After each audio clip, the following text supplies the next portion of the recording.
بسم الله الرحمن الرحيم الحمد لله والصلاة والسلام على رسول الله اللهم وفقنا لما تحبه وترضاه وبعد فالسلام الله عليكم ورحمته وبركاته ugu horeyn ciddii soo qabanqaabisay iyo dadweynahan xaadirayba waa u mahad celinayaa kadibna kelmadeennu waxay ku saabsanaan doontaa in sha allahu tacaala bayna atasbiixi waalrida xidhiidhka ka dhaxeeya in la tasbiixsado tasbiixu subxaana allah waa ilaahayo waxaan u cuntamin ama u qalmin laga dheereeyo waa tansiih labada erayo subxaana allah alxamdu lilah alxamdu lilaahina waa ilaahayo wuxuu ku sifoobe kamaal iyo wanaaga lagu ammaano subxaana allahina waa ilaahay waxaan u cuntamin ama u qalmin oo laga nasaha mase laga dheereeyo dunida aynu ku nool lahay ilaahay wuxuu inoo tilmaamay in laynoo keenay in layna itixaamo kulu nafsin daa'iqaة اlmowt wanablukum bالshari wاlkhayri fitna wailayna turjacuun dadka qof waliba geerida waa dhadhaminayaa baa ilahay yihi subxaana wa tacaala inta geerida ka horeysana nablukum bالshari wاlkhayr sharka iyo khayrka labadaba waynu ku itixaamaynaa baa ilahay leeyahy subxaana wa tacaala haddaad nimco heshana waa imtixaan hadday dhibi ku soo gaadhana waa imtixaan labaduba waa imtixaan mid waa imtixaano waxaa la eegayaa inaad kibirtoo qooqdid ama inaad tawaaducdid oo ilaahay u mahadnaqdid oo shukri la timaadid waa markaad wax hesho nabad iyo caafimaad ka dharagtid xoole heshid cagsigeeduna waa imtixaano waxaa la eegayaa inaad sabirtid adkaysatid ilaahay subxaana wa tacaala qada'uhu wa qadaruh inaad raalli ka noqon kartid qur-aankana ilaahay subxaana wa tacaala wuxuu inooga warramayaa ambiyo tiro badan oo labadaba lagu itixaamay iyo dad saalixiina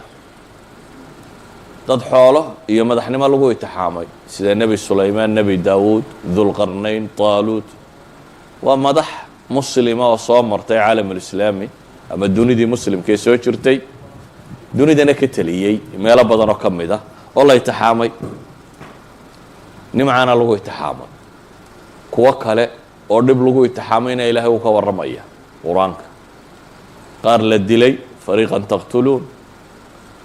qaar la xabsiyey nebi yuusuf qaar xanuun lagu itixaamay nebi ayuub basharka waxa dhib soo martoo dhan iyo waxaa barwaaqo maraba ilaahay ambiyu tusaale uga dhigay haddaba dhibaatooyinka wakhtigay jiraan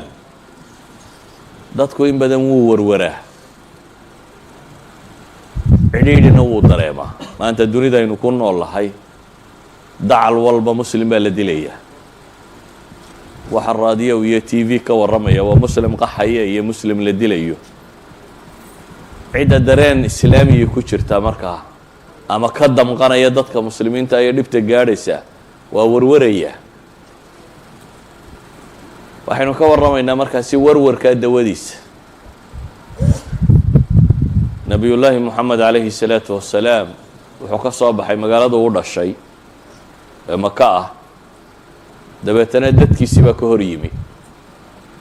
dagaal kala hor yimi dhibaatayn kala hor yimi aflagaadayn iyo ceebayn kala hor yimi isagoo rasuul ilaahay soo diraya oo leh ilaahay keligii caabuda ayay kala hor yimaadeen inay idhahdaan beenaalaad tahay saaxir baad tahay kadaab baad tahay waxaa qur-aanku uu ka warramayo oo dhan qofka bini aadamka ee dad sama u sheegaya wanaag u wada ee haddana dadkii wanaagga uu sheegaya ay ku leeyihiin beenaalaad tahay ama kadaab baad tahay ama saaxir baad tahay ama waad waalantay yaa ayuha aladii waxay tilmaamayaan warkan kitaabka lagu soo dejiyeyo innaka la majnuunun bay leeyihin waabaad waalan tahay waxbaa kuu dhiman cidhiidhi buu nebigu ka dareemay markaasi calayhi salaatu wassalaam saxaabadiisaa hortiisa lagu toorjargaraynayo o lagu leynayo aan waxba u tari karaynin waxaa hortiisa ku dhimanayay magaaladu joogay qoysas dhan oo la toorjargareeyo sida reer aalu yaasir oo kale wiil baa ka badbaaday camaar ibnu yaasir baa ka badbaaday odaygii islaantii wixiiba torjarkaa lagu laayay qaar kale waa la cadaabayay sidii muaadinkii nebiga calayhi الsalaatu wasalaam bilaal alxabashi oo kale dhagxaninta la saaro allah allah u lahaa waxaasoo dhib oo soo maraysay haddana waxaa ka sii dhib badan marka dadka qofka kuugu xiga uu noqdo ka kuugu adag nebi maxamed adeerkii ruma markuu quraysh ka qustu dadka kale is yidhi la hadal carabtaas xajka timaado ama maka timaado ama meelaha timaado la hadal adeerkii baa daba socdoo le kan ana adeeru waa beenaale waxba ka dhegaysanina waa nin waalan waa abulahab waa adeerkii ay aabihii walaalayiin oo le waa wiilkayagii waana idinka og maxaad odhan lahayd haddii ninuu kuu yimaado adeerkiina daba socdo oo uu adeerkii ku leeyahay wuxuu sheegaya waxba kama jiraan ilaahay baa subxaanaه wa tacaala markaa wuxuu u soo dejiyey qur'aan ka warramaya laabtiisu siday u caafimaadi lahayd diiqan iyo cidhiidhiga tan iyo dhibtan qofka muslimkaa haysta si uga bixi kari lahaa waa dawaaun yustashfa waa dawo lagu caafimaado ama tiryaaq sunta lagaga bogsado ilaahay wuxuu leeyahay fi suurati اlxijr walaqad naclamu anaka yadiiqu sadruka bima yaquuluun walaqad naclam waa ognahay baa ilaahay leeyahy annaka yadiiqu sadruk laabtu inay ku cidhiirtoomayso waxay ku hadlayaan daraaddeed adoo ilaahay rasuulkiisiiya basharkaba ilaahay kaa doortay afdal ah wixii bini aadamba aadam dhalay ugu fadli badan in haddana lagu caayo oo lagu tilmaamo waad waalan tahay ama waxba kuu dhiman ama waa saaxir ama waa kadaab ilaahay wuxuu leeyahy waa ognahay in laabta ku cidhiidhiyoomayso oo waxay ku hadlayaan laabtaada cidhiidhi aad ka dareemi doonto ee maxaa dawo kuu ah fasabbix bixamdi rabbik wa kun min asaajidiin baa ilaahay yidhi ilaahay u tasbiixso adigoo ku dheehaya amase ku maraya mahadnaqiisa iyo xamdigiisa kalimataan subxaana allah wa bixamdihi adigoo leh samee baa ilaahay yidhi oo wa kun min asaajidiin kuwa sujuudayana ka mid noqo labadan shay ee ilaahay uu tilmaamaya waxa weeyaan waa labada laabta caafimaadiye wax kasta oo cidhiidhiyo bini aadamka soo mara uu kaga bogsado haddii uu maxay dhadhan ay u samaynayaan hadduu yahay dadka salaada dhadhamiya tasbiixda dhadhaminaya qur-aan badan baa ilaahay soo dejiyo nebiga cidhiidhiga haysta uu ku tilmaamayo qad naclamu inahu layaxzunuka aladii yaquuluun falacalaka taarikun bacda ma yuuxaa ilayka wadaa'iqun bihi sadruka an yaquuluu lowlaa unzila calayhi kanz aw jaءa macahu malak falacalaka baakhicun nafsaka calى aahaarihim in lam yu'minuu bihada alxadiidi asafa lacalaka baakhicun nafsaka an laa yakunuu mu'miniin kula hadihi alaayaat ilaahay waxa kaga warramaya wuxuu kaga warramaya cidhiidhiga nebiga haystay calayhi الsalaatu wasalaam cidhiidhiga nebiga haystay iyo ceebtan siduu u necbaa iyo muslimkan la dhibayo iyo waxa lagu hadlayo iyo waxa dood laga dhiganayo muu lacag haysto iyo maa malaa'iga soo raacda iyo dadkaa rumayn waayey ilaahay wuxuu uga dhigay markaas amar lagu siiyey tasbiixso adigoo ku dheehaya xamdiga alle oo sujuud kaas baa tiryaaq u ah ama caafimaad u ah laabtaada iyo waxay ku hadlayaan oo dhabkaasaad kaga bogsanaysaa walidalik baa nebigu calayhi الsalaatu wasalaam marka arrini qabsato idaa xasabahu amrun badara ila الsalaa marka dhibi ku dhacdo waxa uu degdegi jiray nebigu calayhi الsalaatu wasalaam xagga salaada waxaana ilaahay qur-aanka ku tilmaamaya mas'aladaasiyo aada loogu boorinayo qur-aanka dhul badan kaga soo aroortay fasbir calaa maa yaquuluun wasabbix bixamdi rabbik qabla طuluuci الshamsi wa qabla اlguruub wa min alleyli fasabbixu waadbaara sujuud fii suurati qaaf ilahay wuxuu leeyahy sabir waxay ku hadlayaan oo ilaahay u tasbiixso adigoo ku dheehaya ilaahay mahadnaqiisa waagu intaanu beryin ama cadceedi soo bixin iyo inta aanay cadceedi dhicin iyo inta gabalku dhace habeena iyo wa adbaari sujuud salaadaha dabadood tasbiixda badi baa ilaahay leeyahy fasbir ina wacd allahi xaq واstغfir لdنbik وصbح bxamdi rabika bاlcashiyi wاlإbkaar fi suuraةi غaafir وfi طuur واصbir lxukmi rabik fainaka بأcyunina وصbح bxamdi rabika xiina tquum وmin الleyli fasbxu وإdbaar النujuum وfi suuraةi الإnsaan faصbir lxukmi rabik wla تطc minhm آثima أw kafuura واذkur isma rabika bukraة وأsiila وmin الleyli fasjud lahu وsabixu layla طawiila suwarkaa kala gedisanaynu soo tilmaamnay dhammaantood ilaahay nebi moxamed wuxuu farayaa inuu sabro marka labaadna waxaa la farayaa inuu gargaarsado salaad iyo tasbiix salaad iyo tasbiix inuu gargaarsado taa macnaheedu waxa weeyaan cidhidhi kasta uu qofka bini aadamkii galo hadduu tasbiixda badiyo wuu ka caafimaadaya hadduu tasbiixda badiyo laabtiisu way caafimaadaysaa waana dawadii la siiyey nebi moxamed calayhi salaatu wasalaam ee loo tilmaamay inay tahay waxa uu ku caafimaadayo bale waa dawada kurbo oo dhan lagaga baxo balaayadu markay kugu habsato ilaahay qur-aanka wuxuu tilmaamaya wadannuuni id dahaba mugaadiba fadana an lan naqdira calayhi fanaadaa fi ظulumaati an laa ilaaha ilaa ant subxaanaka inii kuntu min الظaalimiin nebiyullaahi yuunus baa ilaahay qur-aanka kaga warramaya oo markuu tolkii ka cadhooday ay waxba ka maqli waayeen intuu cadhooday ka tegey isagoo moodaya inaan loo qabsanaynin ilaahay wuxuu leeyahy subxaanahu wa tacaala waanu qabannay dabeetana waa kii doonta fuulay saynu wada naqaano doontii dabeetana laga tuuray ama ka dhacay dabeetana baddu liqday badda gudaheedii haddana nimiri sii liqay qof badi liqday awal bay badi ahayd ilan geed la cuskadaana meelaad waxaad ku badbaadaa jirin iyadoo baddu ku liqday haddana hadduu nimiri afka ku geliyo calool nimiri buu galay markaasuu dhawaaqay baa ilaahay leeyahy subxaanahu wa tacaala an laa ilaaha ilaa anta subxaanaka inii kuntu min الظaalimiin fanaadaa fi ظulumaati antani waa mufasiradii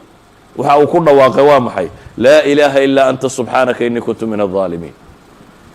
ilaahay waad unba xaq lagugu caabudaa subxaanak xumaka hufnaantaade nasahnidaada iyo weynidaade inii kuntu min الظaalimiin waxaanaan ku jiraa ma aha ilaahu dulmi aadi dulmidaye waa aniga dulmigaygii buu leeyahy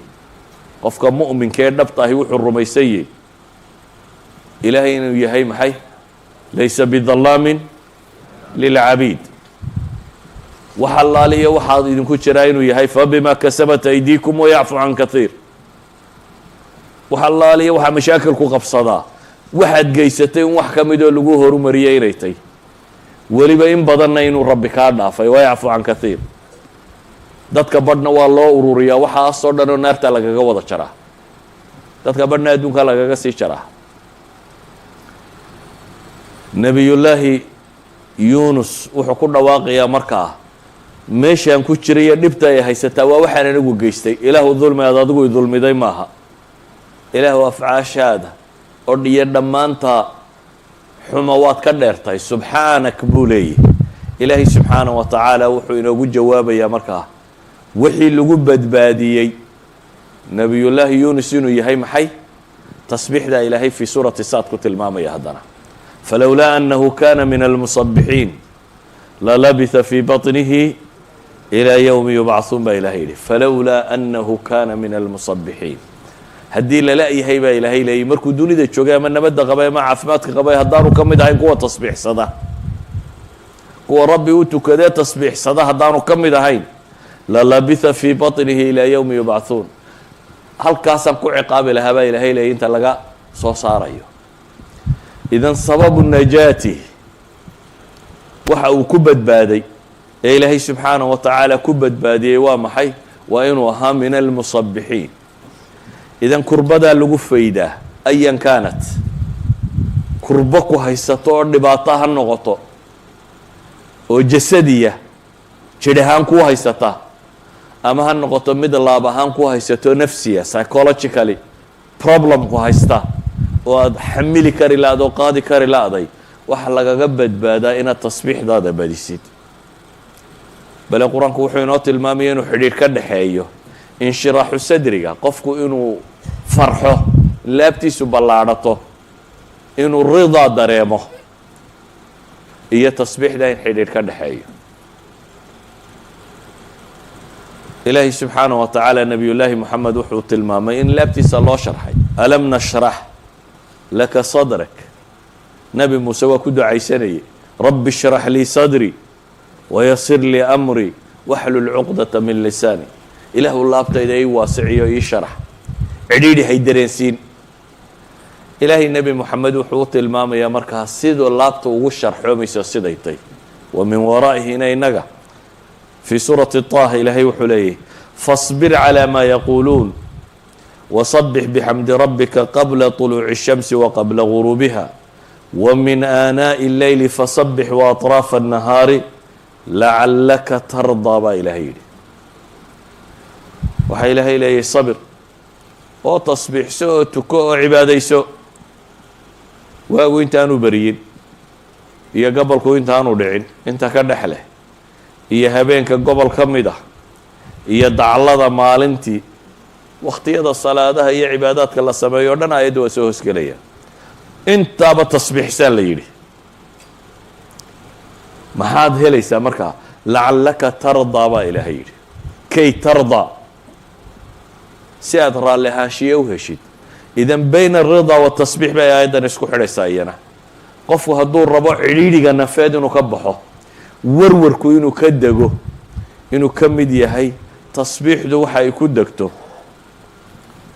waana wax la faray qofka muslimkaa fii xayaatihi kulliha ama fii yowmihi wa leylih intaan cadceedi soo bixin intaan cadceedu dhicin habeenka gobol ka mida maalinta qeybteeda hore maalinta qeybteeda dambe intaba aayaddu waa tilmaamaysaa culamada badh baa waxay yidhaahdaan tasbiixaha waxa ugu weyniba waa salaada waayo 7 meeloodoo salaada ka mid a la tasbiixsadaa salaada ka mid a sida ogeed baa ilaahay wuxuu qur-aan ku tilmaamaya fii buyuutin adina allahu an turfac wayudkara fiiha smuhu yusabixu lahu fiiha bilguduwi walaasaal waxay ku fasireen yusabixu lahu fiiha bilguduwi walaasaal ilaahay loogu tukanayo oo lagu tasbiixsanayo gelin hore iyo gelin dambaba waayo waa shaqada ugu badan ee uu qabto qofka maxay salaada tukanaya waa shaqada ugu badan ee laga rabo dadka masaajidda camiraya inay sameeyaan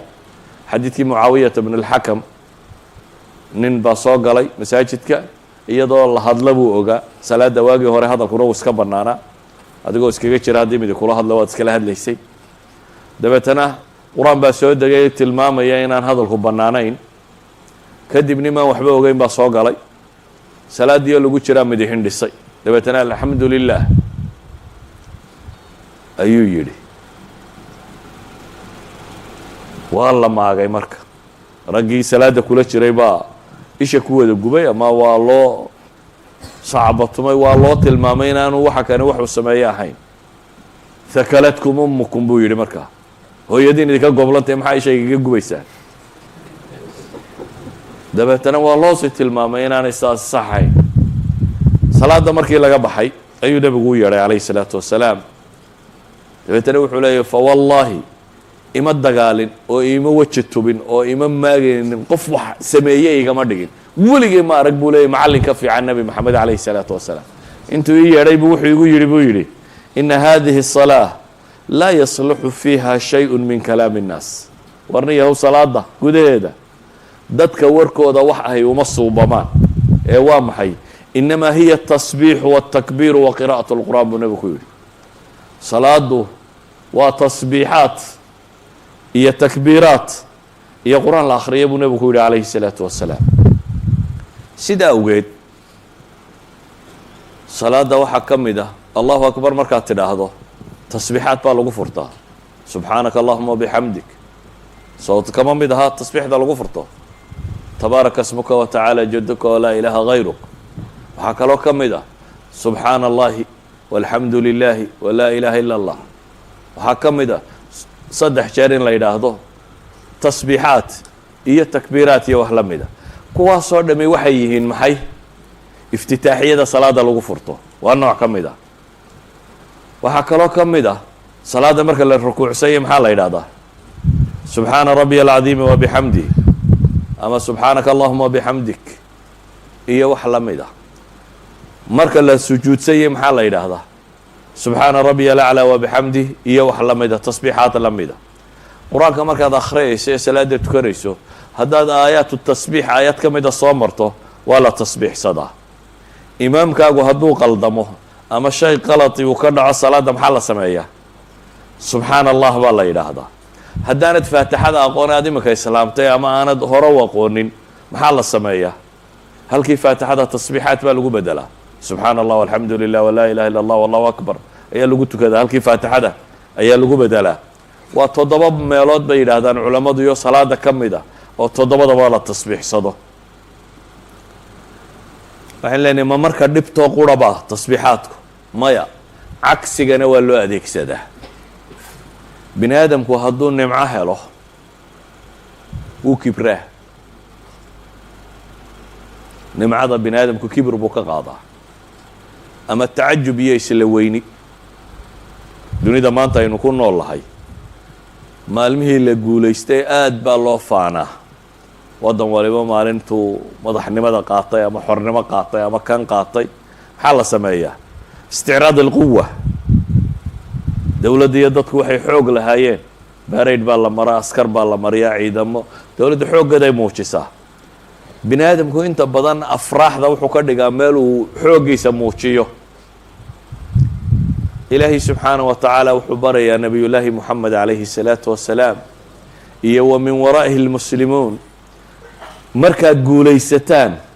ama nimco heshaan ama badhaadhaysataan kibir ma jiro ee tawaadacuu lilaah ilaahay baa idiin hiiliyeye ilaahay isu dhuldhiga saa daraaddeed baa ilaahay wuxuu u tilmaamayaa shaqada ugu fiicane la qabtaa inay tahay maxay tasbiix إida jaءa nasru اllahi wاlfatx wara'ayta الnaasa yadkhuluuna fi diin اllahi afwaaja markii hore waxaa la tilmaamayay markuu maka joogay ee jabay ee laga xoog batay ee la aqbali waayey ee cidhiidhigu haystay wuxuu samayn lahaa tasbiixsaa la yidhi markuu maka ku soo galay isagoo 8,000 oo askari wata oo reer maka isdhiibeen oo uu meesha oo dhan ka taliyey ee dowladda islaamiga calankeedu ballaadhay ee reerihii iyo qabaa'ilkii ka soo horjeeday wufuud ay bilaabeen reerin loogu yimaado reer walba isagoo odagiisu hor kacayo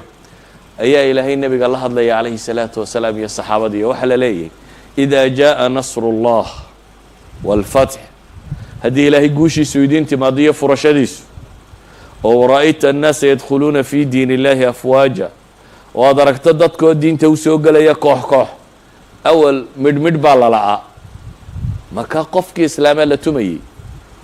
iminkana waa koox koox iyo bulsho bulsho haddayd aragto dadkoo diinta saa u soo gelayaa baa ilaahay yidhi maxay qabo